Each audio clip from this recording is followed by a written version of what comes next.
Semaya. Semaya? Dekat mana? Orang sebelum datang sini kat Kulai. Oh, semaya dekat Kulai. Setelah pukul 1 tadi.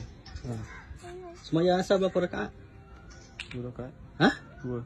Semaya asar 2 rakaat? Ah? Semaya asar. Asar 3. 3 rakaat. Semaya asar 3 rakaat. Kau cakap betul-betul. Semaya asar berapa rakaat? 2 rakaat. Hah? 2.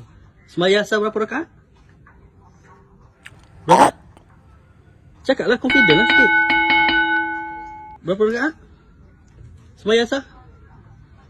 Berapa rakaat? Kau cakap?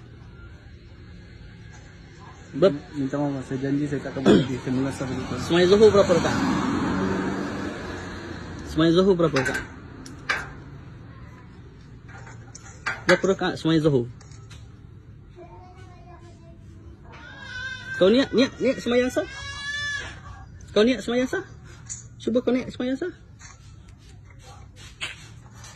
Kau niat semaya asar? Kau jangan lari. Kau lari ke dalam kau. Kau nak masuk dalam akak? Tak nak.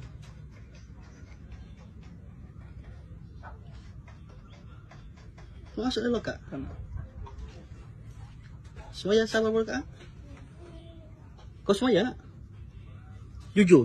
Kalau jujur, kau lepas. Kau semaya tak? Okey, mengucap 2 kalimah syahadat. Mengucap 2 kalimah syahadat. Itu saya tak belajar lah. You Islam, kalau cakap Islam tak mengucap 2 kalimah syahadat, mana boleh? Mengucap 2 kalimah syahadat.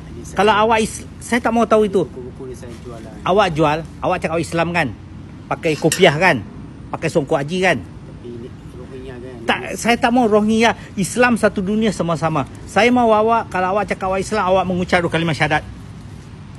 Itu saya tak pandai. Kalau tak pandai macam mana orang ngaku Islam? 2 kalimah syahadat, kalau awak tak ucap 2 kalimah syahadat, awak bukan Islam tau. Tapi Saya tadi suruh Pak Fatihah. Awak tak boleh baca Al-Fatihah. bapa saya sudah mati.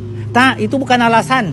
Bukan alasan cakap bapa awak mati. Tapi sekarang saya tanya awak, kalau awak Islam pakai songkok, awak mengucap 2 kalimah syahadat? Rohingya tu. Tak ada. Saya tak mau dengar Rohingya ke apa. Saya orang berapa banyak kerja Rohingya, Bangladesh Rohingya. Tapi sekarang saya tanya awak satu. Kalau awak Islam, awak pakai songkok haji, awak mengucap 2 kalimah syahadat? Tapi bapa saya kecil-kecil. Tak, saya bukan tanya bapa awak kecil-kecil. Sekarang saya suruh awak mengucap 2 kalimah syahadat. Tapi negeri saya susah kan. Tak, itu saya tak mau susah ke senang. Itu tak apa. Awak cakap awak Islam. Okey, Islam. Okey, semaya maghrib berapa rakaat? 5. Mana you belajar semaya maghrib 5 rakaat? Mana ada semaya 5 rakaat? Awak jangan jual agama Islam, awak mau ambil orang punya wang. Minta derma. Awak jual nama Islam pakai kopiah.